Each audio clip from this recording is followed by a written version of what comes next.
Γεια σας. Σας καλωσορίζουμε σήμερα στη δεύτερη εκδήλωση της δράσης μας «Η ζωή μου στο θέατρο». Στην προηγούμενη δράση μας είχαμε μαζί μας την Όλια Λαζαρίδου και ήταν μια πραγματικά υπέροχη βραδιά.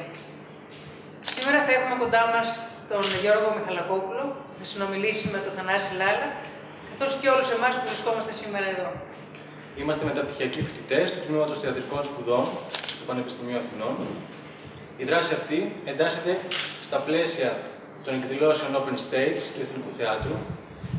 Θα θέλαμε να ευχαριστήσουμε πολύ τον σπουδαίο ηθοποιό Γιώργο Μιχαλακόπουλο για την παρουσία του σήμερα εδώ και φυσικά τον Θανάση Λάλα για τη συμβολή του στο να γίνει αυτό το αφιέρωμα. Και βεβαίως την πειραματική σκηνή του Εθνικού Θεάτρου για τη φιλοξενία της. Λοιπόν, ξεκινάμε.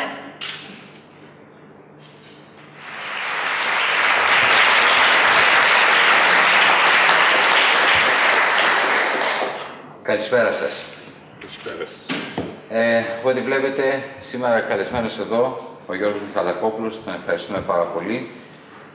Θα ήθελα να σας πω, δεν ξέρω τι σημαίνει μεγάλος ηθοποιός.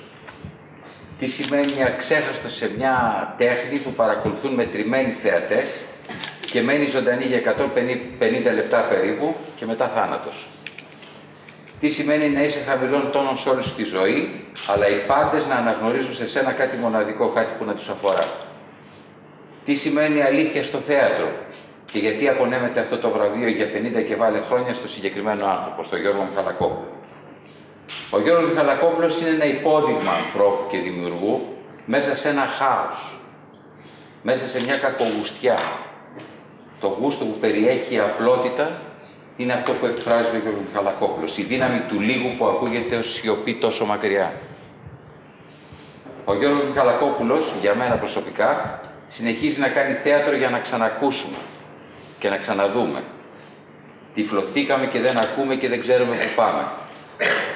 Ο Γιώργος Μιχαλακόπουλος στη σκηνή για να ξανά με τις αισθήσεις μας.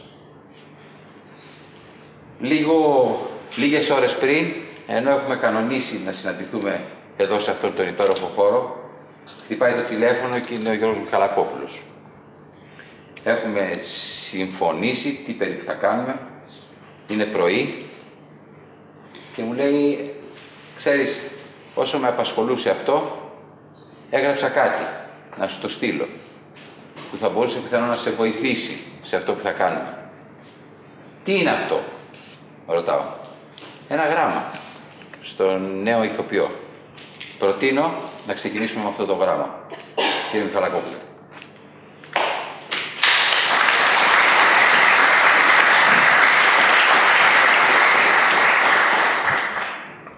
Καταρχήν σας ευχαριστώ πολύ που κάνετε τον κόπο να έρθετε. Δεν ευθύνομαι εγώ. Ο κύριος ευθύνεται. Πραγματικά είναι καταπληκτική η ευκαιρία που έρχομαι σε επαφή μαζί σας. Εν πάση περιπτώσει να συστηθώ.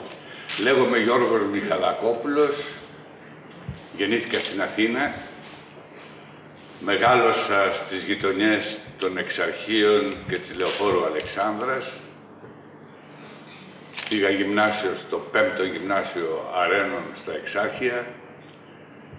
Συμμαθητές μου ήταν ο Διαγόρας ο Χρονόπουλος ο συγχωρεμένος, ο Θόδωρος ο Καλυφαντίδης, θα τον ξέρετε που είναι στη Σουηδία ο καθηγητής, ο Γιάννης ο Φέρτης, ο Λιμπερόπουλος το πρώτο βιολί της κρατικής ορχήστρας, ο Ξαρχάκος.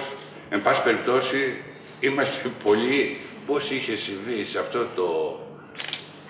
το γυμνάσιο, το περίεργο που έγερνε και όλες κάποιες μοίρες προς την Δοσίτσα, να έχει μαζευτεί σε αυτή την τάξη άνθρωποι που είχαν σχέση με το θέατρο. Μέτροι μαθητές, εκτός του Θοδωρή του Καλυφαντίδη, ο οποίος ήταν πολύ καλός μαθητής. Όλοι αυτοί που ακούγατε περνάγαμε τις τάξεις, και ο Διονύσης ο Φωτόπουλος. Όλοι αυτοί περνάγαμε τις τάξεις εξαιτίας της θεατρικής ομάδας.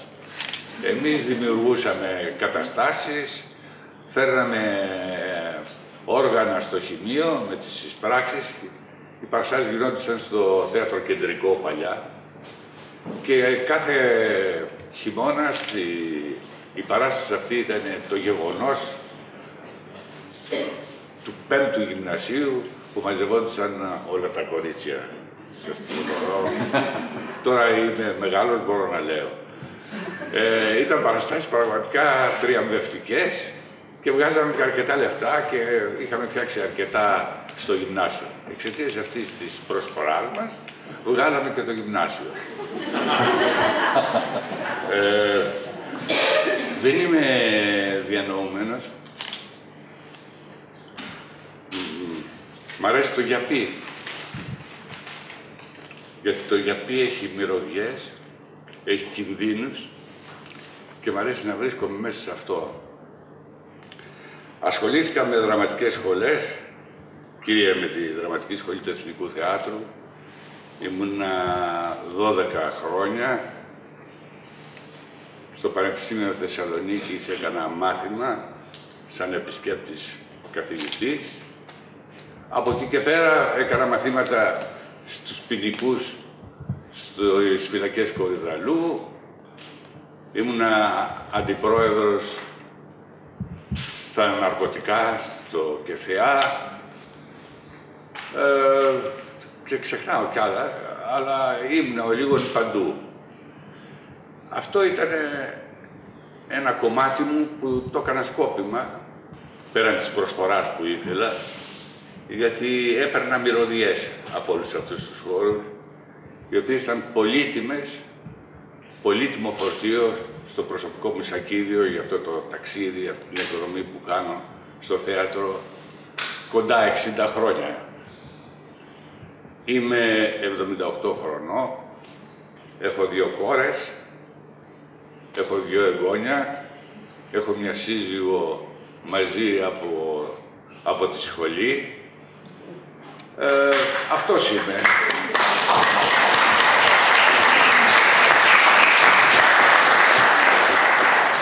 Αυτός είμαι. Νομίζω λίγος πολύ καταλάβατε περίπου. Είμαι ένας μονόχνοτος μονογαμικός και μου κάνουν πλάκα. Είμαι στη διάθεσή σας, προσέχετε, μην με χτυπάτε πολύ. Όμως έφτιαξα για σας ένα κείμενο που είναι μέσα στις αγωνίες του ηθοποιού όταν βρίσκεται στο εργαστήρι του. Είναι ένα κείμενο που το έχω κυκλοφορήσει, ναι. Γράμματα σε ένα νέο ηθοποιό, όπως του ρίλκε το γράμματα σε ένα νέο ποιητή. Θα ήθελα λοιπόν να σας ενημερώσω. Σημειώνετε, αν έχετε ερωτήσεις, μπορούμε να τις συζητήσουμε, έτσι δεν είναι? Να αγαπάς το σώμα σου, τη στραβή τη μύτη, το πάχο σου, τα μικρά τα μάτια σου, γιατί μόνο έτσι θα φτάσουν όμορφα στη σκηνή. Άλλωστε, με αυτά θα ζήσεις και θα αποθάνεις. Όσο τα κρύβεις, τόσο τα σχημένεις. Να αποδέχεσαι τον εαυτό σου, το κορμί σου και όχι κάποιον άλλον από αυτό.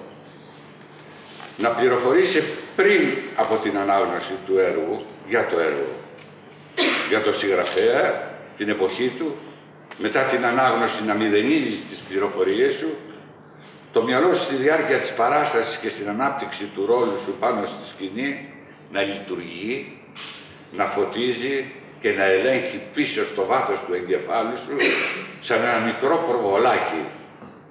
Ποτέ σε προβολέας, γιατί θα σου στεγνώσει το αποτέλεσμα και θα σε κάψει. Είσαι υποχρεωμένος να αγαπήσεις τον συνάδελφό σου πάνω στη σκηνή στη διάρκεια της παράστασης, έστω και αν πολλές φορές δεν το αξίζει, γιατί μόνο έτσι θα καταφέρεις να κερδίσεις το επιθυμητό κομμάτι της σκηνικής σου σχέσης. Δημιούργησε και διαφύλαξε το καλό κρίμα της πρόβας και τη σχέση σου με τους συναδέλφους. Ποτέ να μην ξεχνάς πως πέρα από το δικό σου εγώ υπάρχουν κι άλλοι. Η δουλειά του ηθοποιού στη λειτουργία της ίσως είναι η πιο μοναχική και παράλληλα ομαδική τέχνη. Δεν χωράνε απόψεις του τύπου της απόλυτης επάρκειας. Ταλαντούχοι αυριανοί συνάδελφοί σου κατάφεραν να εκποιήσουν το σπουδαίο ταλέντο τους στα καλντερίμια της μικρότητάς τους και έτσι έγιναν οι επιτυχημένοι μέτροι. Να είσαι αυστηρός με τον εαυτό σου και επίοικης για τους άλλους, γιατί τις περισσότερες φορές το χάιδεμά σου είναι υπεύθυνο για τα λάθη των άλλων. Πρέπει να ξέρεις πως ο καθένας πάνω στην πρόβα και στη σκηνή θέλει τους δικούς του χρόνους να οριμάσει.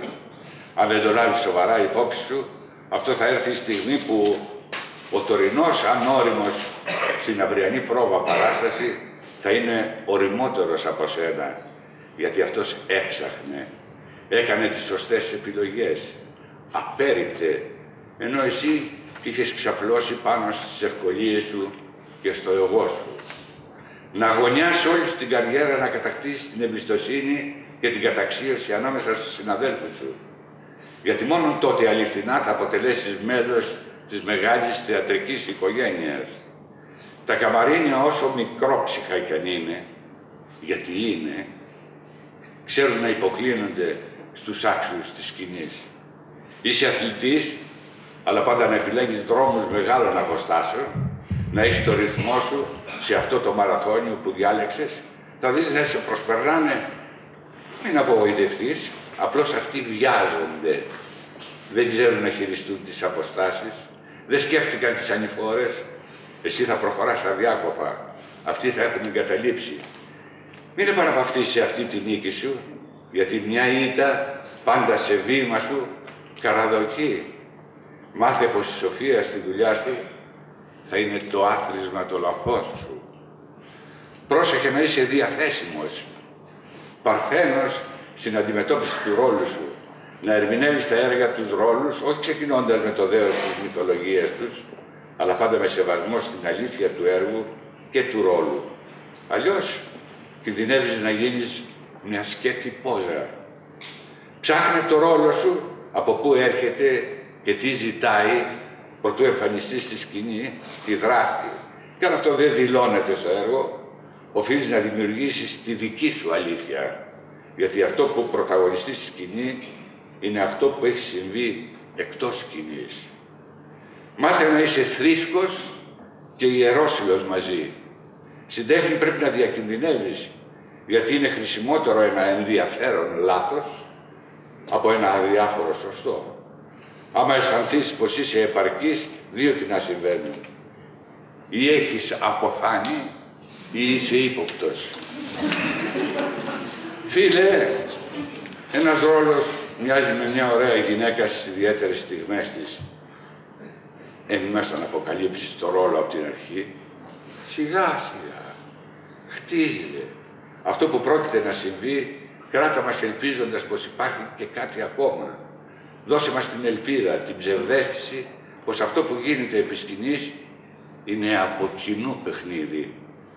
Η σπουδαία στιγμή του ηθοποιού δεν καταγράφεται, μοιάζει με μια πανέμορφη πεταλούδα που καίγεται την ώρα που κάνει το πρώτο της θριαμβευτικό πέταγμα.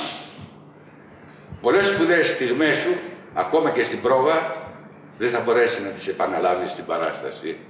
Μην προσπαθήσεις, γιατί το αποτέλεσμα θα μοιάζει με αντίγραφο που το ακριβό πρωτότυπο χάθηκε. Κοίταξε να βρεις καινούριους τρόπους, να πιάσεις την αλήθεια της στιγμής.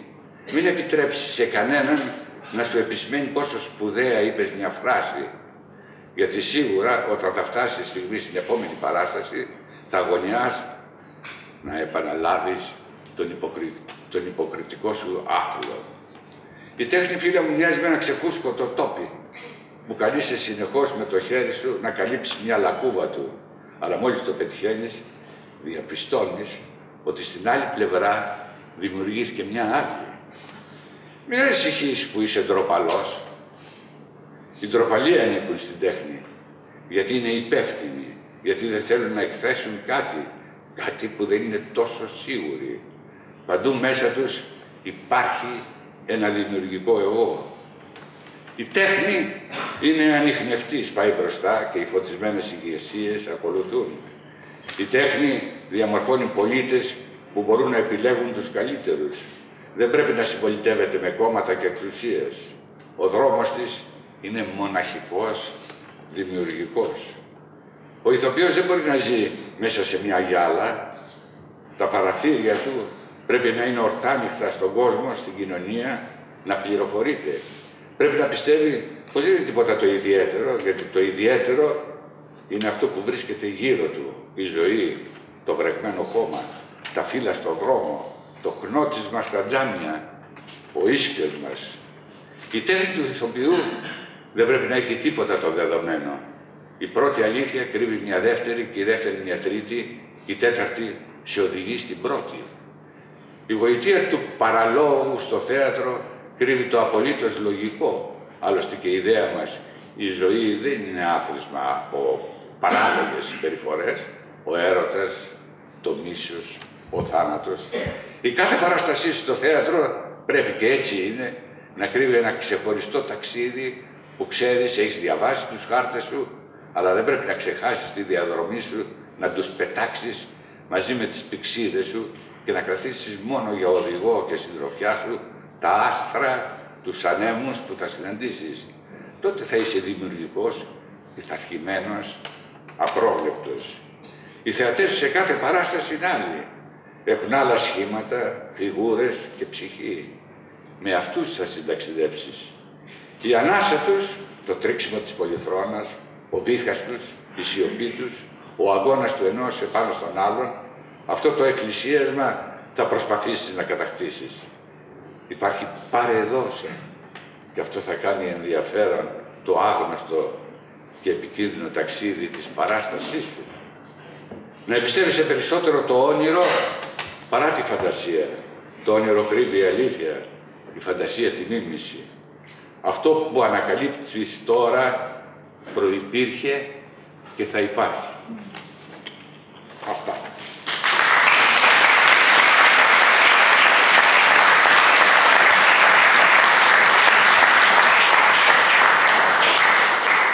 Κύριε Μιχαλακόπουλε, πώς βρίσκει κάποιος τον δρόμο του?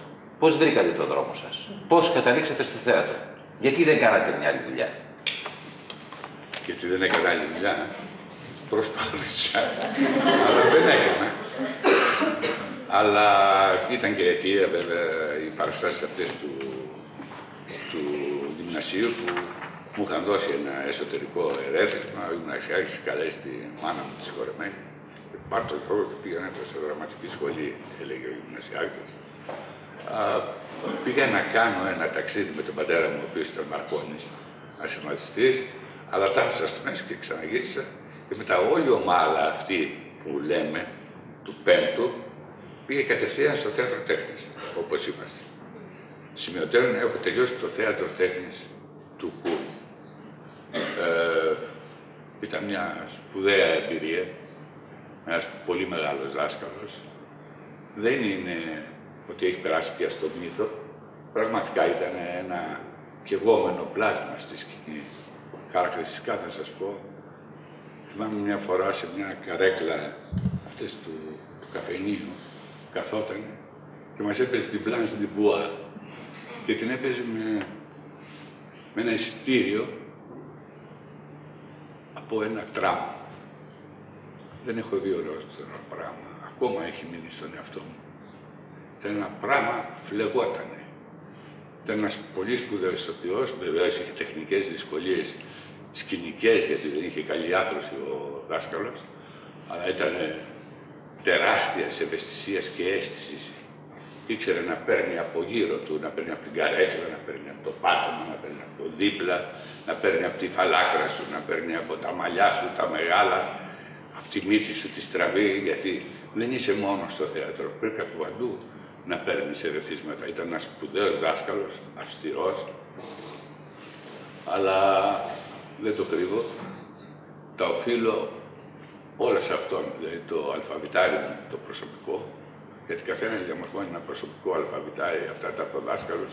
Από εκεί και πέρα έπρεπε εγώ να κάνω το δικό μου το δρόμο και τον έκανα, το οφείλω στο δάσκαλό μου το Κούρ. Τι σημαίνει μεγάλος δάσκαλος? Τι σημαίνει καλός δάσκαλος? Καταρχήν παιδαγωγός. Πιστεύω. Να νοιάζεται για τον απέναντι και όχι για τον εαυτό του. Εάν μένει είναι αρσενικό, να πάψει να είναι εραστής στην τάξη. είναι θάνατος. Θάνατος. Να ξέρει την προσωπική ιστορία, σε προσωπικά ραντεβού με τους μελλοντικούς ηθοποιούς. Δηλαδή, ποιο είναι η μάνα σου, τι οικογένεια έχεις, ποιο είναι το επίπεδό σας, γιατί πολλές φορές την ώρα που είσαι πάνω στην έδρα κάνεις ζημίες.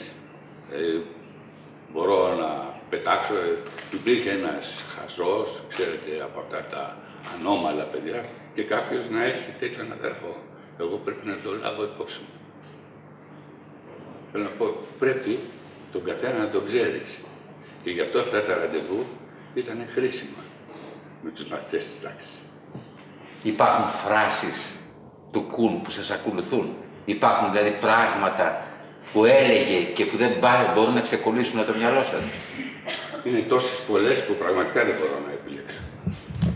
Κάθε κουβέντα του ήταν μια σημαντική φράση.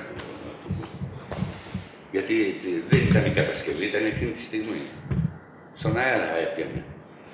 Στον αέρα, ενώ δεν ήταν σπουδαίος ηθοποιός, λόγω αφρόσεως βασικά, ήταν όμως, είχε τέτοια αίσθηση της σχέσης απάνω στη σκηνή, ήξερε να διαβάζει με ιδιαίτερο τρόπο το κείμενο, που ήταν μια ιστορία καταπληκτική. Δεν είναι τυχαίο το ότι έχει αυτή τη φήμη ο δάσκαλος. Και νοιαζόταν για σένα, τον έβλεπες ότι έπασχε μαζί σου. Με τις δυσκολίες σου, με τα προβλήματά σου, ενώ τα σκηνικά. Και αυτός έκανε να πλησιάζεις αυτό που ζητάει. Είχε φτιάξει ήδη μια παλέτα από χρώματα και σε έσπρωχνε σε συγκεκριμένο χρώμα. Μπορεί να είναι και λάτωμα αυτό, αλλά είχε φτιάξει ήδη τον πίνακά του. Δηλαδή, ίσως το κίτρινο, ήσουν το κόκκινο την ώρα που έστειλε την παράσταση. Υπάρχει ταλέντο. Τι είναι το ταλέντο, τι είναι αυτό που κάνει έναν άνθρωπο να ξεχωρίσει. Είναι ο χαρακτήρας του. Δεν ξέρω, είναι όλα μαζί. Όλα μαζί. Να σου πω ότι είναι αυτό και αυτό θα ήταν πολύ εύκολο. Θα το περκαθένας κάτω από τη μασχάλη και θα είναι ταλαντούχο. Δεν είναι. Είναι η ίδια σου ζωή, στην προσωπική σου στάση στην κοινωνία, στην οικογένειά σου, με τους ανθρώπους, με τους φίλους σου, το κλίμα, ο ουρανός σου, τα πάντα. Τα πάντα είναι αυτό που διαμορφώνει το ταλέντο. Άλλη μεγάλη επιρροή στη ζωή σας είχατε εκτός από τον Κουν. Ναι, υπήρχαν αρκετοί σκηνοθέτες. Με πρώτο και καλύτερο το Μίνο, το Βολονάκι, μια προσωπικότητα συγκλονιστική, ένας σοφός άνθρωπος, σοφός σκηνοθέτης, με τον οποίο είχα κάνει αρκετά έργα με το Μίνο, μεγάλη προσωπικότητα στο θέατρο. Υπήρχαν κι άλλοι, όχι στο μέγεθος του Μίνου, αλλά υπήρχαν κι άλλοι. Υπήρχε και ο Βουτσινάς, υπήρχε και ο Μπάκας, πάρα πολλοί σκηνοθέτες, δάσκαλοι, που ό,τι μπόρεσα, άκουσα. Δεν λέω έκλεψα, ό,τι μπόρεσα, άκουσα. Ο καλός μαθητής κάνει το μεγάλο σκηνοθέτη, το μεγάλο δάσκαλο. Το μεγάλο δάσκαλο, αυτό είναι μια αμφίδρομη σχέση. Γιατί και ο καλός μαθητής κάνει τον καλό δάσκαλο. Δεν είναι μόνο έτσι.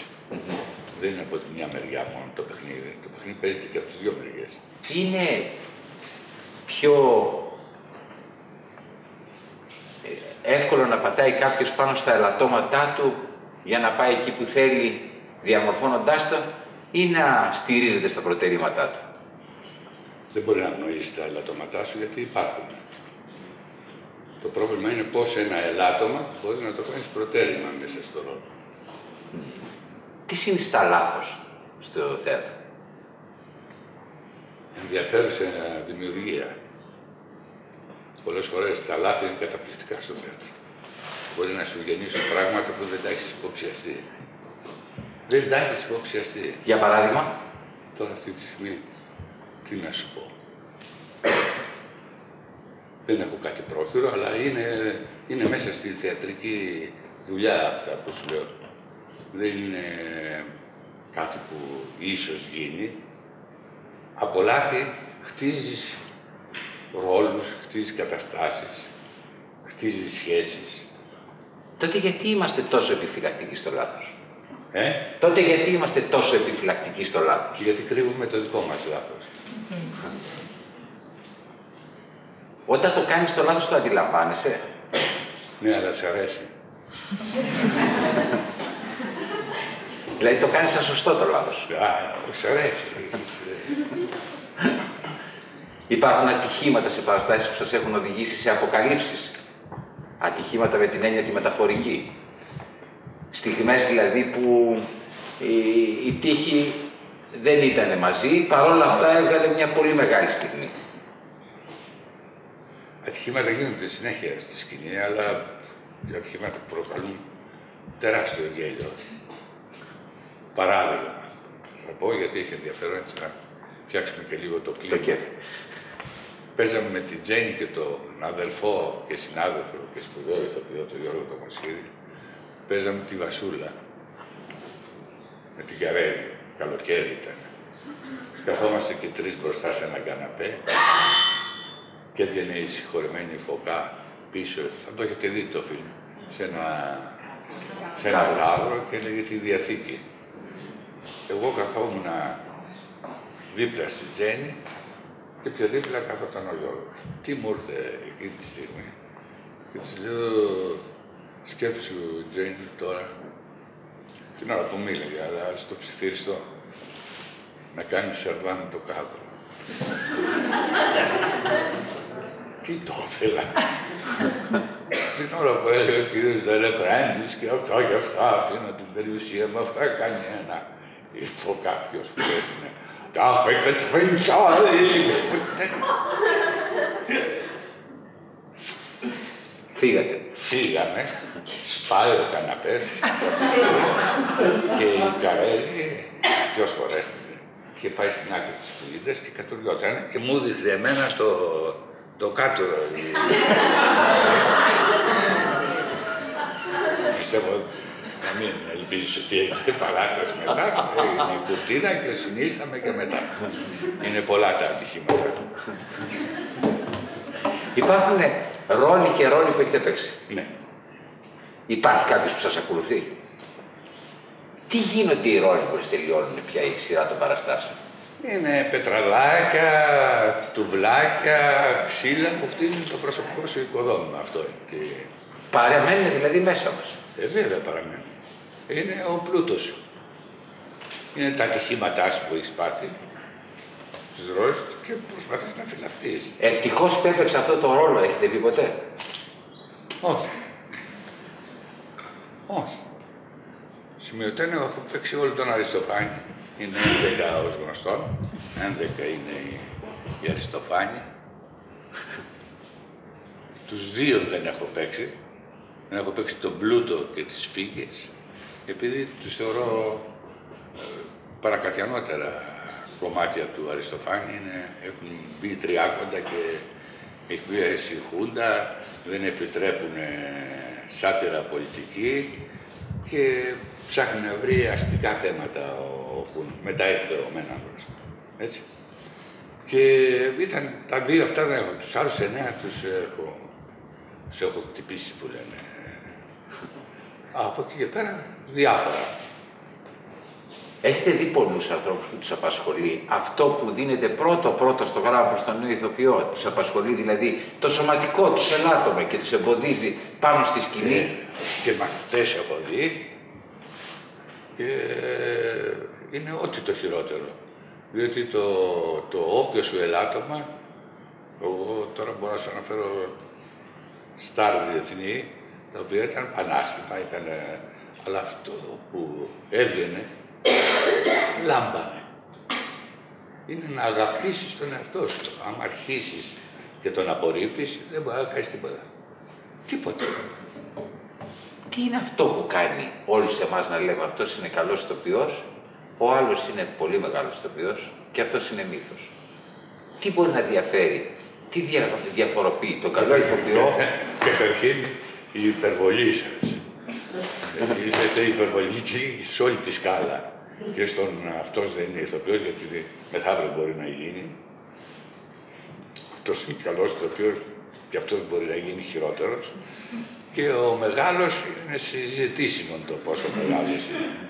Λοιπόν, πρέπει να είμαστε προσεκτικοί όταν κάνουμε ορισμούς. Για εσάς όμως τι σημαίνει? Υπάρχει ένας ηθοποιός που λέτε αυτός είναι σπουδαίος? Εγώ έχω δει ηθοποιούς, αλλά ας πούμε ο αδερφός μου, ο Βασίλης ο Διαμαντόπουλος, ήταν σπουδαίος ηθοποιός. Όποτε δεν βαριόταν ο Βασίλης, τρελαινόσουνα. Έκανε κάτι μακροβούτια που λες πού πας ρε άνθρωποι. Πού πας, επί σκηνής δηλαδή, λες πού πας. Χανόσουνα μαζί σου. Ήταν ένας πολύ σπουδαίος ηθοποιός, ο Βασίλης. Πόσο διευκολύνει τον άλλο ηθοποιό ένας σπουδαίος ηθοποιός πάνω στη σκηνή? Και πόσο τον κρεμοτσακίζει? Είναι σαν να μιλάς, είσαι ερωτευμένος και η ερωμένη είναι κουφή. Το ίδιο είναι.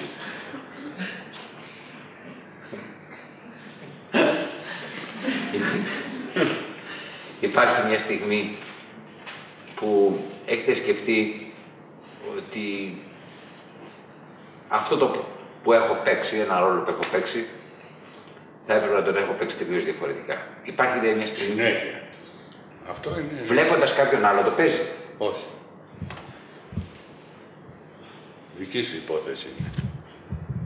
Πώς μελετάτε το ρόλο? Πώς ξεκινάει η επαφή σας με ένα ρόλο που φτάνει? Διαβάζεις το κείμενο όσες φορές μπορείς περισσότερο.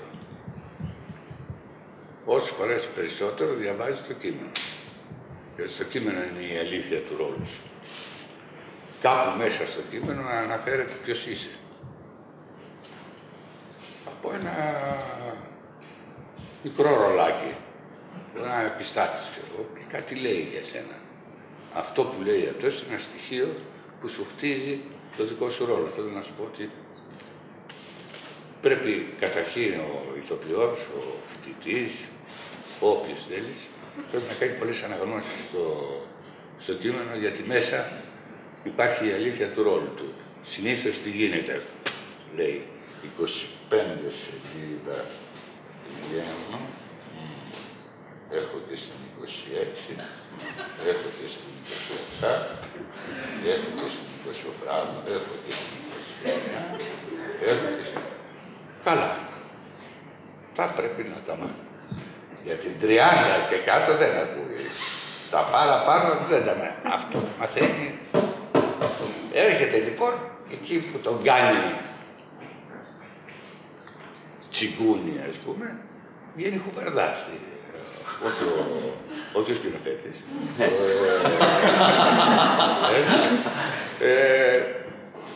Άμα δεν διαβάσεις όλο το έργο, κάπου σε κάποια φράση θα βρεις την αλήθεια του δικού σου ρόλου.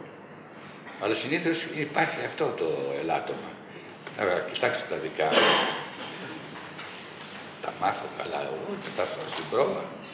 Τώρα τι έγινε, από πού έρχεται, βρέχει έξω, χιονίζει, θα τον εκτελέσουν στο τέλος. Δεν το ξέρεις, στη σειρά, συνέχεια τον μαθαίνει.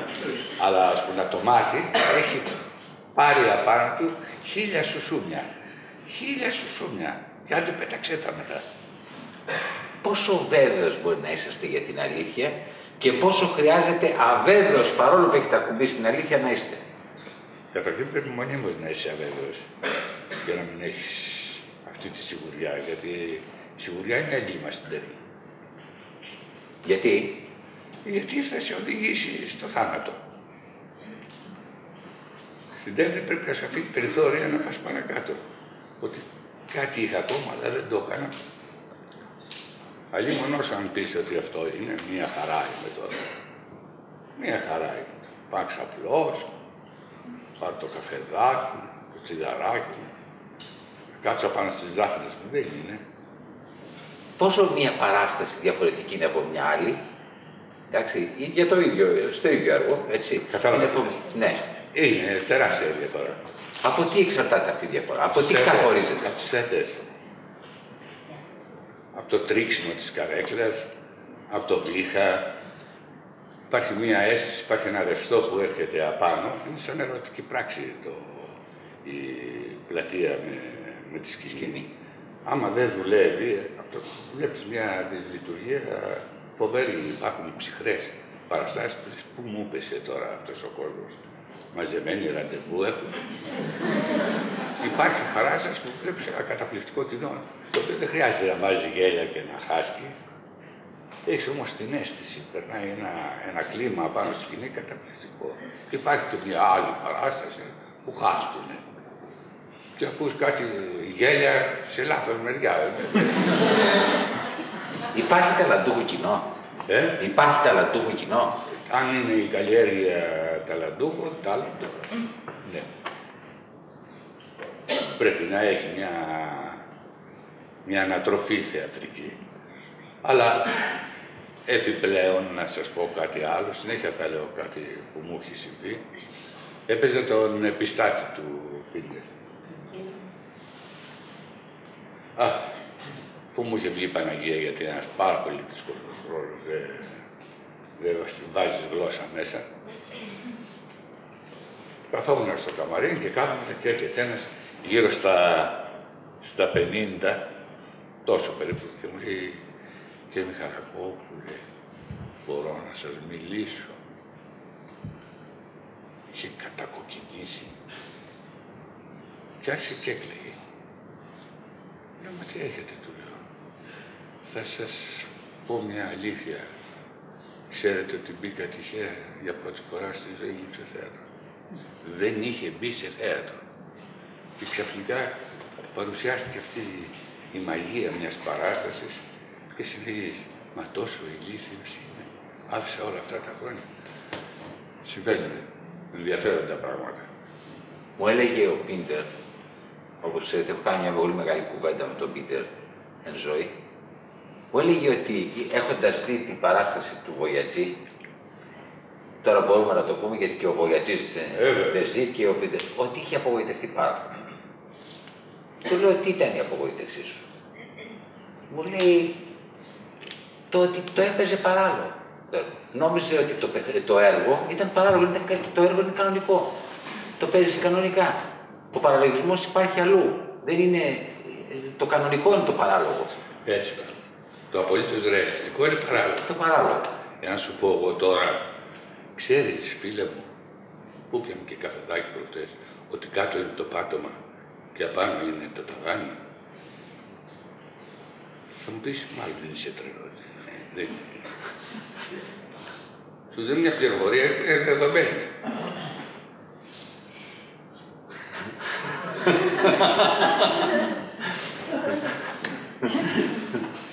Ποια είναι η διαφορά της πρόβας από την παράσταση? Υπάρχει περίπτωση στην πρόβα να ακουμπήσει κάποιος τη φτέρνα του Θεού, δηλαδή να φτάσει τόσο ψηλά σε μια πολύ ψηλή στιγμή?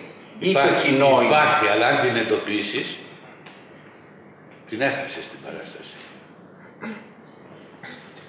Όσο περίεργο και ας φαίνεται, άμα πεις ρε γαμώτο. Τι ωραίο που το είπα εδώ. Στις 20 του μηνός είχα πει μία κουβέντα, πώς την είχα πιάσει και να προσπαθήσεις να τη φέρεις την ώρα της παράστασης, δεν έρχεται με τίποτα. Δεν έρχεται με τίποτα. Άρα λίγο ως πολύ αυτό το μαγικό που συμβαίνει είναι σαν να μην το ελέγχουμε και πολύ. Απολύτως όχι. Υπάρχει πάντα, για να σου δώσω να καταλάβεις, πίσω από αυτό που κάνεις, ένα προβολάκι πολύ διακριτικό που ελέγχει ποτέ προβολέας μπροστά. Από πίσω είναι ένα πράγμα που σε πάει. Γιατί ο προβολέας από μπροστά, έτσι όπως το λέτε, καίει? Σε στράβωσε, ένας προβολέας από μπροστά δεν σε στραβώνει. Υπάρχει, ποια είναι η ουσία που προκύπτει από την πρόβα και ποια είναι η ουσία που προκύπτει από την παράσταση? Η επέμβαση του κοινού. Έχεις μπροστά σου έναν αντιπαθητικό σκηνοθέτη, την ώρα που δουλεύεις, καταλάβεις. Ενώ έχεις μια πλατεία που έχεις άλλη αίσθηση, υπάρχει άλλο ρευστό, υπάρχει άλλο κλίμα, υπάρχει ένας ψιλοβήχας, έχεις μια αίσθηση ενός αγώνα που πρόχνει ο ένας τον άλλον. Αυτό το πράγμα έρχεται απάνω και δημιουργεί ένα κλίμα. Είχατε ποτέ την αίσθηση της ντροπής πάνω στη σκηνή? Ναι. Ναι. Σε μία παράσταση ενός Άγγλου. Όλοι την είχαμε, δεν είχα εγώ μόνο. Ό,τι θυμόταν χαιρόταν. είχε πιάσει τον Ηλίπποντα στην Αθήνα και είχε κάνει τέρατα. Τέρατα. Και καθόμαστε πάνω και τι στο διάλογο κάνουμε. Αυτός ό,τι πανηγύρια υπήρχαν εδώ στην Αθήνα, στο Λεκανοπέδιο, τα είχε παρακολουθήσει και ήθελε να τα εντάξει στο Ηλίπποντα. Ποια είναι τα όρια της ερμηνείας? Δηλαδή, Δεν νομίζω, μην βάζεις όρια. όχι, θέλω να πω πού μία παικτική συμπεριφορά οδηγεί στην εκτέλεση ενός κειμένου, ενός έργου και πότε αυτή η σκηνική παρουσία αρχίζει να ερμηνεύει το κείμενο και μέχρι πού μπορεί. Γιατί ζούμε εδώ γύρω μας και γι' αυτό το ρωτάω αυτό, πολλές φορές μια πλήρη αλλίωση του κειμένου ενός συγγραφέα εν ονόματι ενός αποτελέσματος. Αν μιλάς από την πλευρά του σκηνοθέτη. Του σκηνοθέτη. Γιατί αυτό κατάλαβα. Ναι. Υπάρχει ένα καπέλο, υπάρχει έντονα σκηνοθετήτηδες. Υπάρχει έντονα. Αλλά δεν έχουν ρωτήσει το... Πιάσατε ποτέ τον εαυτό σας? Πιάσατε ποτέ τον εαυτό σας να λέτε ευτυχώς που δεν είναι ο συγγραφέας εδώ? Όχι, ευτυχώς που δεν είμαι εγώ. Ο συγγραφέας. Δεν μοιάζει, έχει πεθάνει ο συγγραφέας. Ευτυχώς που δεν έτυχε να είναι, γιατί μπορεί να την πατήσει. Πώς γλιτώσατε και δεν πήρατε αυτό το δρόμο που πήραν οι άλλοι συναδελφοί σας, να βγείτε στις τηλεοράσεις, να κυνηγήσετε τη φήμη με έναν διαφορετικό τρόπο που έτσι κι αλλιώς προσφέρει το ίδιο το επάγγελμα? Δεν αισθάνθηκα την ανάγκη, δεν είναι... Ήμουνα καλά στη ζωή μου και δεν είχα... Η φήμη μπορεί να σκοτώσει τον ηθοποιό. Ποιος? Η φήμη. Μέγα δηλητήριο. Εξαρτάται πώς το πάρεις. Άμα η φήμη γίνει πόζα δικιά σου, δεν βγήκε στη σκηνή. Υπάρχει σήμερα ένας ηθοποιός εν ζωή που θα μπορούσατε να πείτε, εάν ήσασταν το αθώο παιδί της τάξης του πέμπτου εξαρχείων, αν τον βλέπατε, μπορεί να πιάνετε τον εαυτό σας να λέγατε θα ήθελα να γίνω ηθοποιός? Υπάρχει δηλαδή ένας εν ζωή ηθοποιός που θα λέγατε αυτός θα μπορούσε να με παρασύρει σε αυτό το ταξίδι? Υπάρχουν καλοί ηθοποιοί, για να μην είμαστε μίζερο. Υπάρχουν καλοί ηθοποιοί. Τώρα, μέγεθος του Βασίλη, του Διαμαντόπουλου, του Μινωτή, που ήταν ένας ηθοποιός δείγμα δουλειάς, όχι δείγμα ταλέντου, δείγμα δουλειάς. Είναι το παράδειγμα στο θέατρο ότι με τη δουλειά μπορεί να κάνεις απίστευτα πράγματα. Να γίνεις και ταλαντούχος. Ο Μινωτής, ενώ η Κατίνα ήταν σπουδαία ηθοποιός. Ο Μινωτής έγινε μεγάλος από δουλειά. Όταν πήγε στο Λονδίνο για να παίξει Άμλετ και είχε μεγάλη επιτυχία, παραστάσεις εδώ, οι πρόβες εδώ στο Εθνικό Θέατρο γινόντουσαν με ντενεκάκι και κάναμε πτήσεις. Για να καταλάβεις περί ποιου σκύλου πρόκειτο δουλειάς. Ήταν ένας άνθρωπος δουλευτής και βέβαια κινητών πανεπιστήμιων. Με τρομακτικά εφόδια. Κοντός ήταν, κατάφερε να ψηλώσει. Φωνή δεν είχε σπουδαία, έφτιαξε σπουδαία φωνή, με δουλειά. Είναι ένα παράδειγμα στο θέατρο, στην ιστορία του θεάτρου, ότι για να γίνεις κάποιος θέλεις δουλειά. Το μέγεθος, το μεγάλο βέβαια του θεάτρου ήταν ο Βεάκης. Αυτός είναι ο κορυφαίος Έλληνας ηθοποιός που έχει περάσει από το ελληνικό θέατρο. Το Μινωτή το γνωρίσατε? Πώς? Μπορεί να πείτε ότι είχατε από την παρακολούθηση του Μινωτή επηρεαστεί όπως επηρεαστήκατε το δάσκαλο? Δηλαδή μπορεί να επηρεαστεί κάποιος βλέποντας παικτικά προτερήματα ενός μεγάλου ηθοποιού? Εισπράττει στο κλίμα, εισπράττει στην αισθητική του, σαν ηθοποιός, σαν εργάτης. Το εισπράττεις αυτό πάνω στη σκηνή, βλέπεις. Αυτό είναι θετικό σε σένα. Τι είναι για εσάς το θέατρο, γιατί παίζουμε θέατρο? Τι είναι για εσάς το θέατρο, γιατί παίζουμε θέατρο, γιατί έρχονται να δουν θέατρο? Γιατί είμαι άχρηστος, αλλά. Όχι εσείς συγκεκριμένα, γενικά γιατί πάνε στο θέατρο? Γιατί επικοινωνούν, γιατί υπάρχει μοναξιά, υπάρχει ένα εκατομμύριο πράγματα. Τους ερεθίζει το θέατρο σε διάφορες περιοχές και τους καλύπτει.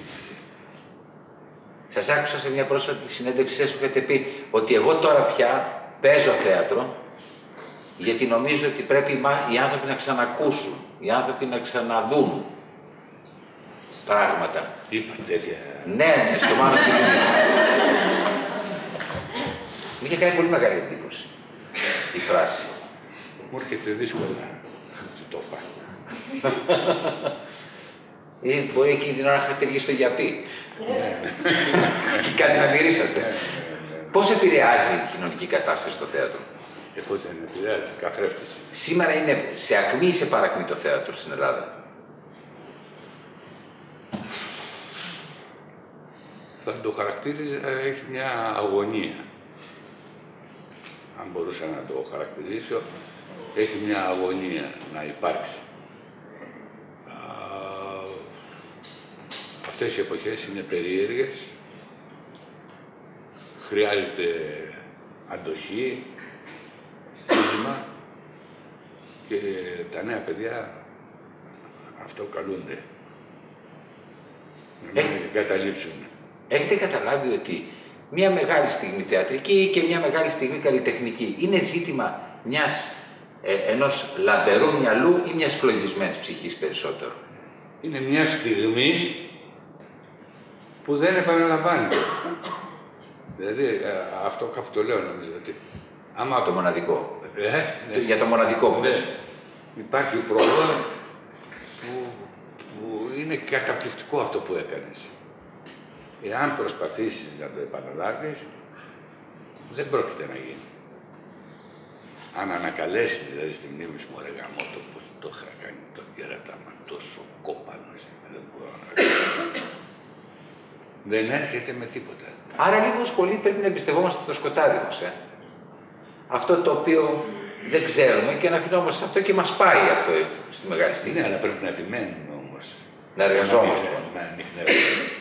Και κάπου θα βρεις πράγματα που σε ενδιαφέρουν. Και εκεί έρχεσαι σαν μέλισσα και τσιμπάς. Εσείς κρίνετε για τον εαυτό σας ότι είσαστε περίπτωση του Μινωτή ή της Παξινού πιο κοντά? Ούτε της Παξινού βεβαίως όχι, γιατί δεν είμαι Παξινού. Ναι. Υπάρχουν λόγοι σοβαροί. Δεν ξέρετε να κεντάτε. Ναι, ναι. Δεν κεντούσε συνέχεια όταν ήταν. Και έφτιαχνε και γιουβαρλάκια ωραία. Σπουδαία. Μην ήταν λυρική. Ήταν σόπεραση γιατί να το πει στο 40 χρονών. Δεν έχω καμία σχέση. Άλλη σχολή εντελώς δεν. Αυτή ήταν τη σχολή του Ροντήρη. Και ήταν οι δύο σχολές, οι δύο ακαδημίες θεάτρου, αυτές ήταν. Το ζήσατε σε αυτή την κόντρα, Ροντήρη Κούλ? Σαν φόρμες βέβαια, καταρχήν τα κουνάκια ήταν αλλιώς. Εμείς είμαστε στα γκρι. Ναι. Φοράγαμε πολύ γκρι. Σκούρο, γκρι. Επειδή φώναζε ο Κούν, διαβάζετε, τους έβλεπες και κρατάγα και ένα βιβλίο μέσα στο σπίτι ο δάσκαλος. Δεν κρατάει κανένα βιβλίο. Οι άλλοι του εθνικού μαθητές ήταν άνετοι. Ήταν άνετοι. Ήταν μιας ταξικής προελεύσεως και με μεγάλη άνεση, ας πούμε. Βλέπαν το χώρο, ο οποίος ήταν ο πρωταγωνιστής. Γεια σου Τάκη, τι κάνεις, πώς είσαι? Μαθητής πρώτης τάξης. Είχε μια φορά, γεια σου Λικούργο, τον Καλέργη. Ήταν άλλη φόρμα. Ναι. Εμείς είμαστε άλλη φόρμα και εμείς πόζα. Στο γκρι, στο σκούρο. Αυτή ήταν έτσι πολύ έτσι, αφημένοι.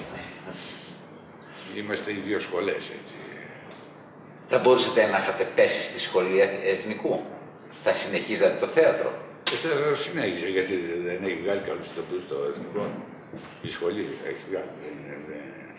Δεν πάει να πει ότι σε κατέστρεφε, αλλά δεν θα είχα την ευτυχία να δω το Κούν.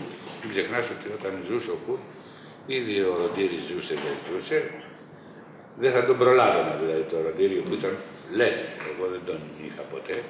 Πολύ σπουδαίος δάσκαλος, αντίστοιχος του. Αυτό ήθελα να πω ότι υπήρχαν δύο ακαδημίες. Του Κούν και του Ροντήρη και του Εθνικού Θεάτρου. πώς επηρεάζει το όραμα την όλη καλλιτεχνική πορεία ενός ανθρώπου. Δηλαδή πιστεύετε ότι αυτό που κάνει σήμερα να σκεφτόμαστε ή να βλέπουμε και να λέμε αυτό είναι θέατρο τέχνης, έτσι, αυτός ήταν κοντά στον Κουν.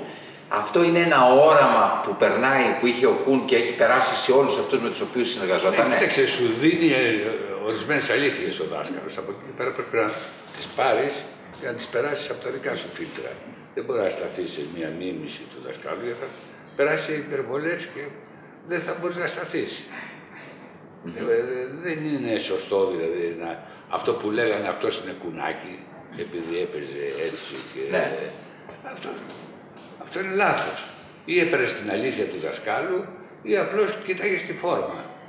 Το δάσκαλο είχε πολλές αλήθειες όταν καθόταν στην καρέκλα με 2 τσιγάρα στο χέρι, δεξιά ένα αριστερά. Πώς αντέδρασε όταν βγήκατε στην τηλεόραση με τον Βασίλη. Με τον Βασίλη. Καταρχήν ο Βασίλης ήταν ο καλύτερος μαθητής από ιστορίες θεάτρου τέχνης. Νομίζω ότι το καμάρωνε τότε. Γιατί ήταν πάντα αρνητικός. Είχα φύγει, ναι, πολύ. Εγώ είχα φύγει βέβαια από το τέχνης. Εσάς όλο αυτό το πράγμα που ήρθε με την τηλεόραση, με την απλή αποδοχή, σας ξεστράτησε καθόλου, δηλαδή πιάσετε τον εαυτό σας λιγάκι να φεύγει? Όχι, απλώς μου δημιούργησε αγωνίες μεγάλες. Πού πάει αυτό και τώρα θα με βλέπουν σαν το Σόλωνα. Γιατί αρχίζανε τέτοια, Σόλων. Πότε ήταν Σόλων, πότε ήταν μια άλλη εποχή φανφάρα, τα οποία έπρεπε να τα πετάξω. Και αυτό θα πεταγόταν με τη δική μου στάση στη δουλειά. Αυτό όμως έχει ενδιαφέρον που βρισκόμαστε εδώ, να μου πείτε πώς πετάτε τα βάρη. Δηλαδή αρχίζει σας και σας πιέζει, φορτώνεστε ένα μύθο πάνω σε ένα ρόλο. Τον οποίο δεν το πιστεύω. Τον οποίο δεν το πιστεύετε. Βέβαια. Ναι. Και γι' αυτό το απορρίπτω. Δηλαδή δεν πίστεψε ποτέ ο Φανφάρας ότι ήταν η ρολάρα. Ο Σόλων. Ο Σόλων είχε άλλα χαρακτηριστικά. Ο Σόλων είχε χαρακτηριστικά εποχής, κλίματος πολιτικού που ενδιέφερε. Είναι θέματα ενδιαφέροντος.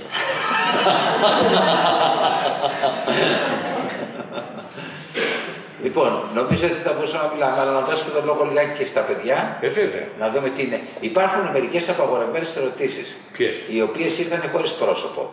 Εντάξει, και τις οποίες αφού μιλήσουμε. Ποιος τις μάζεψε? Θα σας πω, τις μαζέψαμε εμείς. Εντάξει, αυτές όμως θα σας πω μετά. Θα ρωτήσουμε λιγάκι εδώ πέρα, θα ανοίξει λιγάκι το φως της αυλαίας. Εντάξει. Θα κάνουμε μερικές ερωτήσεις, όποιος θέλει να κάνει κάποιες ερωτήσεις. Από εσάς θέλω να σας πω ότι σκοπός αυτής της κουβέντας είναι καταρχάς να είναι κουβέντα. Εντάξει, δεν είναι σκοπός της να πει κάτι άλλο. Επομένως μπορείτε ό,τι πιστεύετε ότι μπορεί να αποτελεί ερώτημα, να το θέσετε. Αλλά το κυριότερο απ' όλα θέλω να σας πω ότι τα ερωτήματα τα καλά είναι αυτά που κρύβονται μέσα στις απαντήσεις. Πάμε λοιπόν. Όποιος θέλει μπορεί να ρωτήσει ό,τι θέλει.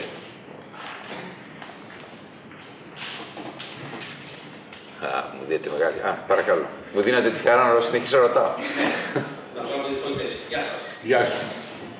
Άμα σας έλεγα να παίξετε άσπρα κοράκια, μαύρα κοράκια. Ναι. Τώρα, θα μπορούσατε.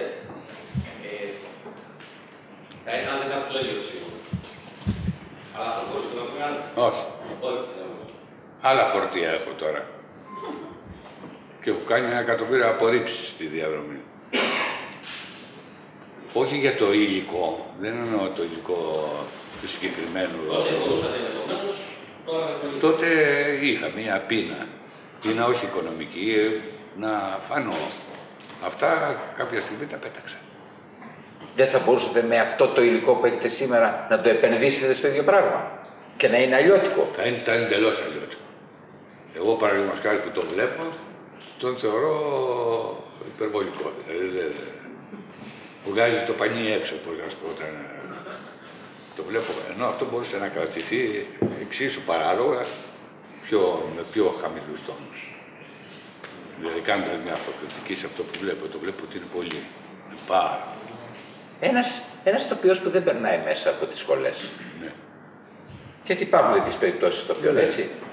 Πιστεύετε ότι ξεκινάει με ένα βασικό ντεζαβαντάζ, δηλαδή δίνει ένα αβαντάζ στη σχολή, το οποίο ένας τέτοιος ηθοποιός το στερείται, το βλέπει στη διάρκεια την παικτική του.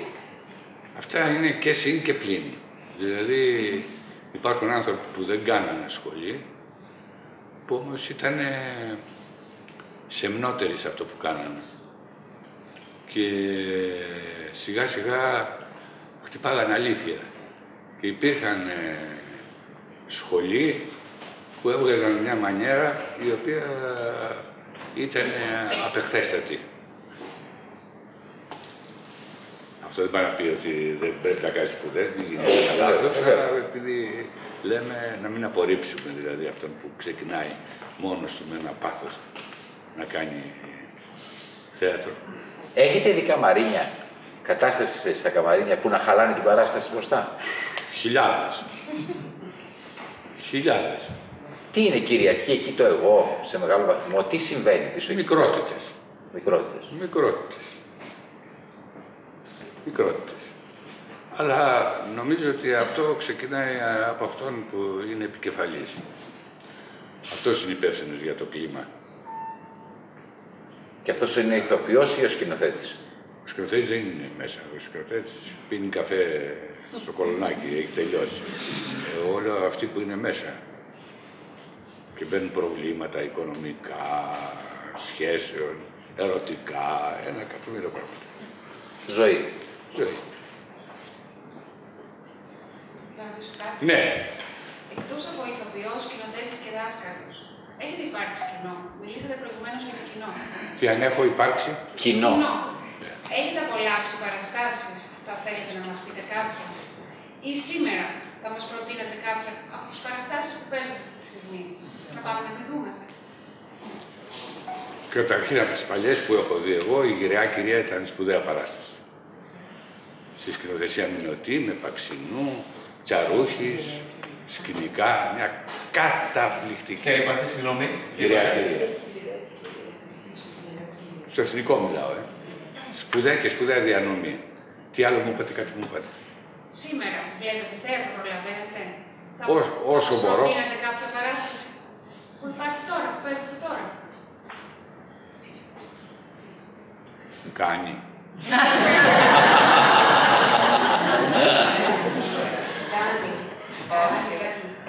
Έτσι το λέτε αυτό εγώ, όμως μας το είπε και ο Μιχαλακόπουλος ότι είναι σκατά, δεν ρωτάει. Δεν γίνεται.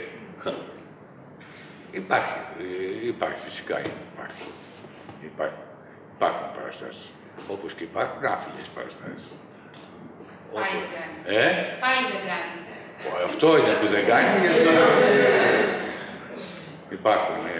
υπάρχουν σκηνοθετήτηδες, μεγάλη ζημιά είναι η σκηνοθετήτης, η οποία δεν έχει υπόψη ούτε το συγγραφέα, ούτε τι λέει ο συγγραφέας.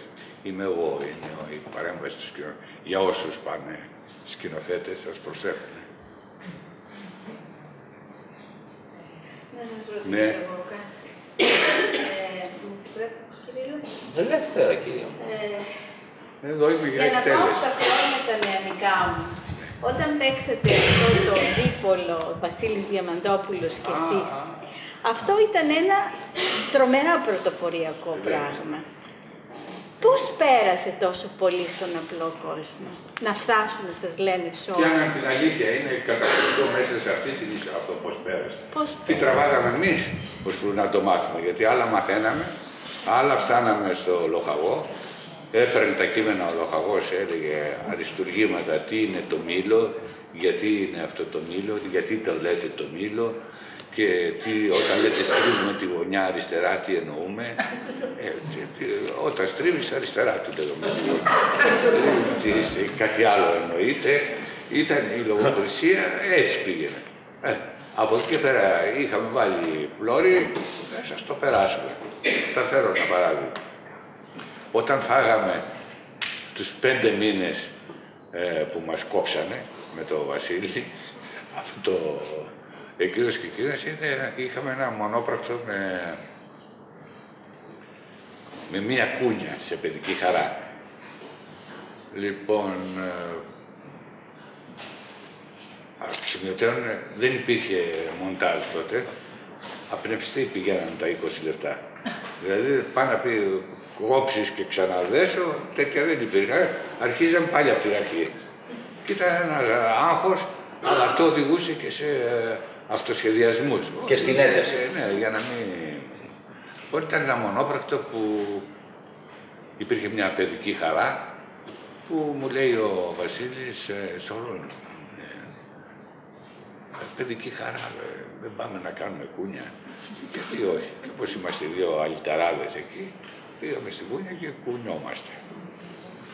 Κουνιόμαστε, λέγαμε αυτά τα παράλογα, ξαφνικά εμφανίζεται ένας κύριος με καπέλο σκληρό, μαύρο, με ένα πουρο και έρχεται στην παιδική χαρά και λέει σηκωθείτε επάνω.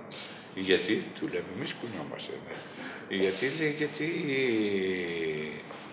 η κούνια είναι δική μου. Πώς είναι δική σου, αφού δική μας. Αρχίζει ένα παράλογο, ποιανού είναι η κούνια που είναι δική μας και πόσο χρονών είσαι, που λέγαμε εμείς. Άρα εμείς είμαστε νεότεροι από εσένα.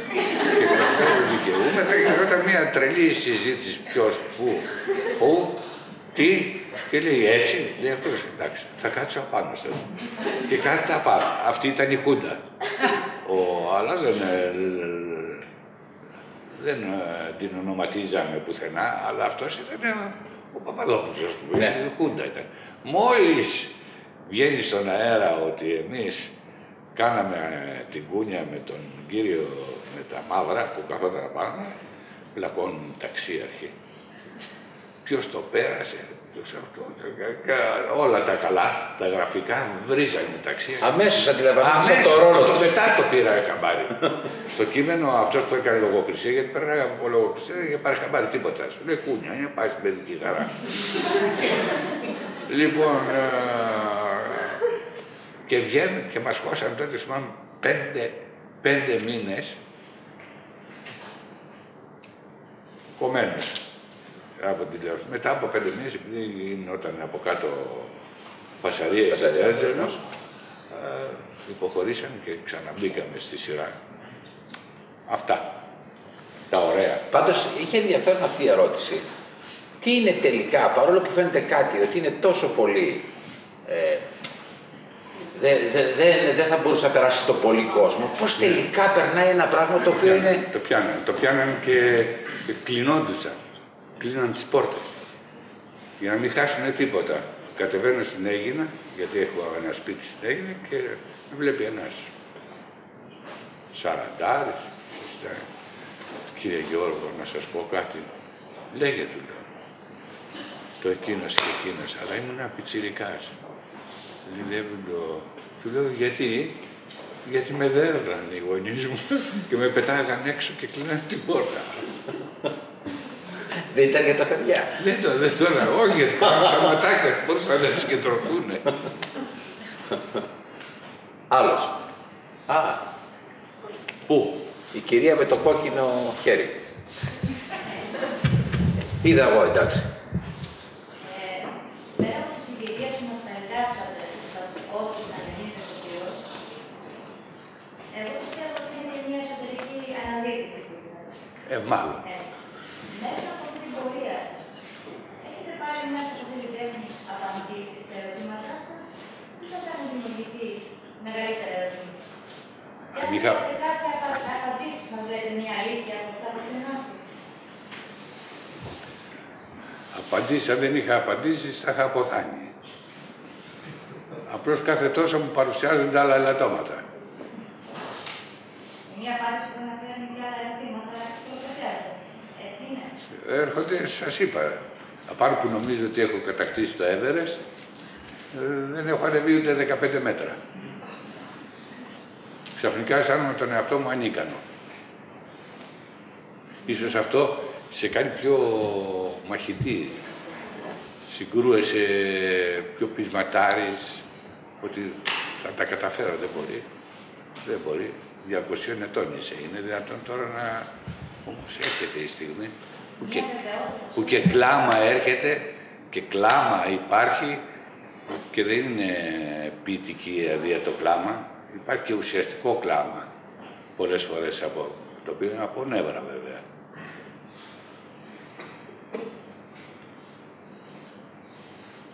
Άλλος. Μπορώ. Βεβαίως. Ήθελα να πω πάνω σε αυτό που έχετε γράψει, Ναι. πάνω στη σκηνική δράση και στη λειτουργία. Θεωρείτε πως πάνω στη σκηνή πρωταγωνιστεί ο ηθοποιός και το εγώ του ή η ζωή? Και αν εμείς που υποτίθεται καλούμαστε να υποτίθουμε ένα ρόλο, έχουμε ως άκουσα σκέψη ότι γνωρίζουμε ένα ήδη υπάρχουν εγώ, το οποίο αυτό εγώ μπορεί να λέγεται Μιχαλακόπουλος, μπορεί να λέγεται οτιδήποτε. Έξω από το έργο και έξω από τη... Όχι, δεν μιλάω για συνθήκες αυτή τη στιγμή έργου, μιλάω καθαρά ως έναν αυτοσχεδιασμό για παράδειγμα. Ναι. Πριν φτάσουμε στο έργο. Θεωρείτε ότι μέσα σε αυτά που έχετε γράψει υπάρχει κάποια μέθοδος για τους ηθοποιούς για να απαλλαγούν από αυτό το διακαϋπόθο της τάσης να οδεύουν στο εγώ και στην ερμηνεία και όχι τόσο να απευθυνθούν στη ζωή που δημιουργείται πάνω στη σκηνή? Κοίταξε, καταρχήν, επειδή μου το ανέλυσες το θέμα.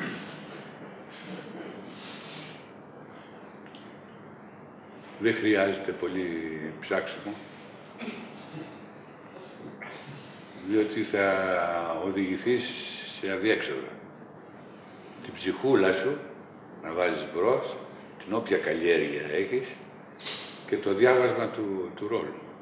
Τα άλλα, τα πολύ μπλεγμένα, τα εγκεφαλικά, δεν πάνε πουθενά. Δεν πάνε πουθενά. Όσο πιο αγνός είσαι και προσέρχεσαι, τότε η αγιοσύνη έρχεται. Όσο είσαι, να το δούμε και από αυτή τη... Αυτό δεν πάει να πει ότι δεν πρέπει να μελετάς. Έτσι, αλλά πρέπει να μελετάς άλλα πράγματα. Μελετάς καλά το έργο, την εποχή του, το συγγραφέα του, να καταλάβεις τι ακριβώς κάνει. Παλιές καλές κριτικές από σπουδαίους κριτικούς, γιατί έχουν υπάρξει σπουδαίοι κριτικοί. Σπουδαίοι κριτικοί. Εγώ παραδείγματος χάρη, πολλές φορές διαβάζω Βαρίκα, γιατί έχουν βγει κάτι βιβλία του Βαρίκα. Και έχουν ενδιαφέρον. Δηλαδή, δεν μπορώ, παρόλο που και με έχουν χτυπήσει και με έχουν υμνήσει, δεν είμαι της σχολής κάτω οι κριτικοί, πατήστε τους. Δεν είμαι αυτή της σχολής. Ευχαριστώ. Παρακαλώ. Ακούω. Να σας ρωτήσω κάτι. Όταν ξεκινήσατε να γίνετε ηθοποιός, βασικά όταν σας μπήκε η σκέψη στο μυαλό ότι θα γίνει ηθοποιός και μετά ως μαθητής στη δραματική σχολή, σκεφτήκατε ποτέ ότι μπορεί να τα καταφέρετε, να ήταν λάθος η επιλογή που κάνατε? Λάθος, ναι, ναι. Ότι δεν ξέρω, ότι... Αν υπήρχε μια στιγμή... αυτό που θα κάνετε. Λάθος όχι η επιλογή, αν τα καταφέρω. Ναι, αυτό. Άλλο αυτό. Αυτό είναι άλλο. Και αν έγινε αυτό, τι κάνει να τους περάσετε? Η προσήλωση σε αυτό που κυνήγαγα. Και η μελέτη και απάνω σε αυτό και έβλεπα. Καταρχήν πρέπει να βλέπεις όταν είσαι υποψήφιος ηθοποιός. Να βλέπεις, όχι να βλέπεις το γυαλί αυτό γιατί είναι έτσι. Αν είναι όρθιο το γυαλί και πέσει, είσαι υποχρεωμένος να φτιάξεις μια ιστορία εσύ. Δηλαδή, αν δούμε ένα καφέ, ένα φλιτζανάκι καφέ και είναι γυρισμένο και έχει χυθεί ο καφές, λες είναι ένας καφές που χύθηκε. Καλείσαι να μου φτιάξεις την ιστορία. Τι έγινε? Πλακωθήκαν δύο την ώρα που πήραν τον καφέ και έσπασε, έγινε σεισμός. Φτιάξε μου μια ιστορία. Δεν είναι απλά πράγματα. Κατάλαβες, αυτό είναι αποτέλεσμα που βλέπεις. Εσύ όμως πρέπει να μου φτιάξεις την ιστορία σου. Η οποία είναι και η προσωπική σου ιστορία. Αλλά αυτή η ιστορία σε στηρίζει. Αν είσαι στον αέρα και λες «Α, έπεσε ο καφές τώρα». Τι ωραία. Έπεσε ο καφές.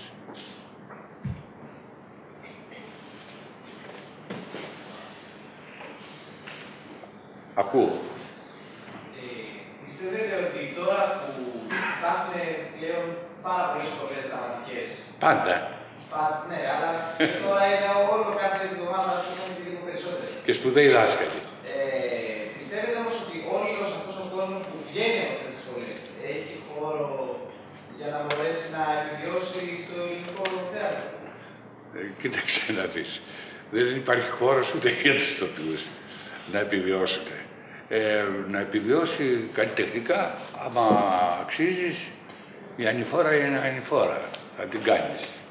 Θα πληγώσεις, θα πληγωθείς. Είναι μια πορεία άγρια σίγουρα. Και δεν ξέρεις και τι θα σου συμβεί σίγουρα. Και δεν ξέρεις πότε θα εγκαταλείψεις. Αλλά εξαρτάται από το πείσμα σου και από το ουσιαστικό σου θέλω. Δηλαδή, τι έχεις στο μυαλό σου. Τι έχεις στο μυαλό σου. Έχεις, ας πούμε, να αποκτήσεις γκόμενες, έχεις... είναι πολλοί που είναι, έχουν πόζα καλή, να κυκλοφορούν στα κέντρα. Υπάρχουν πολλοί που αρέσουν. Γυναίκες και άντρες, όχι άντρες, δεν το λέω μόνο για μας. Γιατί υπάρχουν, εξαρτάται από τι πας. Υπάρχει μια θεατρική ήττα σας, η οποία κάποια στιγμή έπρεπε να την ξεπεράσετε. Υπάρχει δηλαδή κάτι, μια ήττα μέσα στο θέατρο που σας δυσκόλεψε να την ξεπεράσετε. Δεν θα υπάρχει.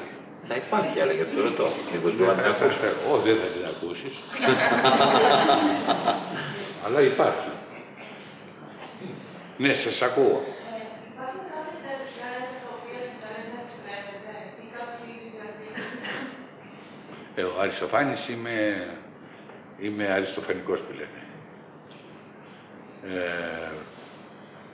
Ο Πίντερ μ' αρέσει, ο Μίλλερ μ' αρέσει, μιλάω από αυτούς τους.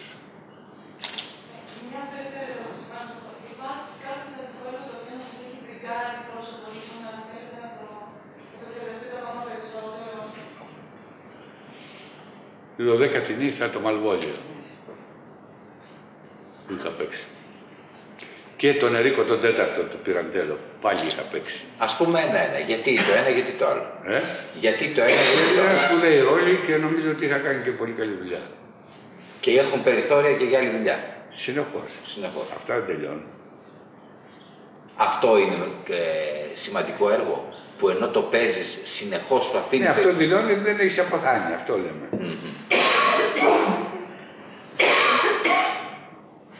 Άλλο. Παρακαλώ. Είπατε πριν... Εδώ μπροστά. Συγγνώμη, γιατί... Είπατε πριν ότι ένας ηθοποιός γίνεται καλύτερος με την πολλή δουλειά. Κατά τη γνώμη σας, τι περιλαμβάνει αυτή η πολλή δουλειά? Όχι σκάψιμο, όχι... Όχι, ξέρετε, περίπου όλοι, αλλά πιο συγκεκριμένα. Όχι, μελέτη. Μελέτη απάνω στο αντικείμενό σου. Παραστάσεις να βλέπεις, δασκάλους καλούς να πλησιάσεις, η παρέα σου, η συναδελφική, αν θέλεις και η ερωτική, δεν κάνει κακό. Να έχουν ενδιαφέρον γύρω από τα δικά σου ενδιαφέροντα και δουλειά. Δουλειά. Άλλος. Κάποιος εκεί. Έλα. Καλησπέρα. Γεια σου. Είμαι φοιτητής στο Τμήμα Τεχνικών Σπουδών στην Αθήνα και η δική μου εργασία αφορά τον δρόμο επί σκηνή. Και πριν μπούμε σκηνή και σκηνή πάνω. Πιο πολύ θέλω να αναφερθείτε αν έχετε νιώσει ιδιαίτερο τρόμο πριν βγείτε 10 δευτερόλεπτα στη σκηνή. Δηλαδή, να μην μπορείτε να τα απεξέλθετε. Δεν θα είσαι έτοιμος. Δηλαδή, ο τρόμος είναι στην πρόβα. Ο τρόμος είναι στον τρόπο που μελετάς. Ο τρόπος είναι όταν κάνεις την ανάγνωση και ξαφνικά βλέπεις ένα κείμενο που λες εγώ θα μπορέσω να το κάνω αυτό. Δεν είμαστε καλά. Ο τρόμος είναι στη διαδρομή που το μελετάς. Τι του συμβαίνει και πώς του συμβαίνει και τι είναι και από πού συμπεριφέρεται έτσι και γιατί συμπεριφέρεται έτσι. Εκεί είναι που χτίζεις. Άμα ανεβείς, πια στη σκηνή πρέπει να είσαι έτοιμος. Πέρα από το ζήτημα της προετοιμασίας, ναι, είναι σίγουρα πολύ σημαντικό εκεί φαίνεται ίσως και αξία του ηθοποιού. Εγώ μιλάω για την ψυχολογική κατάσταση. Άμα έχεις τρόμο και βγεις στη σκηνή, τελείωσες. Αυτό το άγχος. Θα φανεί από κάτω. Είναι δημιουργικό όμως κανένα? Όχι. Στο αγωνία, για να μην το ονομάσουμε τρόμο, αγωνία πρέπει να υπάρχει στην πρόβα. Αλλά ο τρόμος απάνω στη σκηνή, τελείωσες. Έχεις πεθάνει. Πολλοί ηθοποιοί αναφέρουν ότι αυτό υπάρχει σε όλη τη θεατρική τους καριέρα. Όχι σε τεράστιο βαθμό που να χαλάσει. Όχι, πρωτού βγεις στη σκηνή. Ναι. Πρωτού βγεις στη σκηνή πρέπει να είσαι έτοιμος. Εντάξει, έχεις άλλα ερωτήματα. Θα είμαι καλός, δεν θα είμαι καλός, αυτός θα προχωρήσει, θα αυτός, άλλο αυτό το πράγμα. Αλλά τρόμος απάνω στον ίδιο το ρόλο, άμα έχεις τρόμο και πάει να βγεις, δεν θα βγεις. Δεν υπάρχει περίπτωση, επειδή μου πες τρόμος, γι' αυτό λέω. Αγωνία έχεις. Το πιο ισχυρό συνέστημα. Ναι, λέω αγωνία έχεις. Αν τον τρόμο τον λες αγωνία, η αγωνία είναι ο τρόμος, αγωνία έχεις. Είναι το θέλος σου καταρχήν, θα επικοινωνήσω, θα αρέσω, υπάρχουν ένα εκατομμύριο πράγματα. Καλησπέρα. Γεια σου. Αναφερθήκατε προηγουμένως στην Πούντα. Ναι. Και θα ήθελα με αφορμή το πρόσφατο περιστατικό που συνέβη στη συγκεκριμένη αίθουσα, μια παράσταση κατέβηκε και είχε μια έντονη κριτική που πιθανόν και πιο πολύ θεωρώ άδικη, που πιθανόν και πιο πολύ τέλος πάντων να μην ήταν δικά την παράσταση και κρίναμε. Δεν θέλω να ασχοληθείτε με αυτό. Θέλω να μας δώσετε ένα όπλο, αν υπάρχει, τόσο στους ανθρώπους του θεάτρου που ασχολούνται με αυτό, όσο και στο κοινό. Πώς θα μπορούσαμε εμείς όλοι να ανταπεξέλθουμε σε όλο αυτό που συμβαίνει, τι θα μπορούσαμε να κάνουμε να αντισταθούμε σε όλη αυτή την κατάσταση που μας έρχεται. Κοίταξε, αυτά τώρα είναι μέσα πολύ. Υπάρχουν πάρα πολλά θέματα. Υπάρχει πολιτική, υπάρχουν συμφέροντα, υπάρχουν το να κατεβεί ένα τέτοιο έργο. Όπως υπάρχει και το θέμα γιατί ανέβηκε. Πέρα από το συγκεκριμένο του ήρωα που αναφέρεται, διότι από ό,τι έμαθα ήταν ένα πράγμα που δεν υπήρχε και λόγο να ανέβει. Αυτό εννοώ. Δεν εννοώ λόγω ξύρου. Γι' αυτό δεν λες, κάνω λάθος. Αλλά από εκεί και πέρα είναι να υπάρχει αιτία γιατί ανεβαίνει. Εγώ δεν το βλέπω σαν λογοκρισία, δηλαδή το ξηρό. Μακάρι να το παίζανε. Καταρχήν, το σωστότερο ήταν να παιχτεί σε ένα ελεύθερο θέατρο. Γιατί στο κράτος υπάρχεις και εσύ, υπάρχω κι εγώ, και εγώ ανοιχτός είμαι το να παρακολουθήσω τέτοια θέματα, έτσι. Αλλά υπάρχει κι ο άλλος και όλοι είμαστε φορολογούμενοι, δεν είναι υποχρεωμένος ο άλλος να βλέπει αυτή τη... Έτσι δεν είναι. Είναι έτσι ή δεν είναι. Θεωρώ ότι αν αναφερθούμε και στο εθνικό που είμαστε τώρα, θεωρώ ότι θα πρέπει να καλύπτει όλες τις φωνές, να ακούγονται τα πάντα και από εκεί και πέρα ο καθένας να μπορεί να κρίνει και να επιλέγει αν θα μπει ή δεν θα μπει. Νομίζω ότι πρέπει να δίνει βήμα σε όλους, σε όλα να ακούγονται.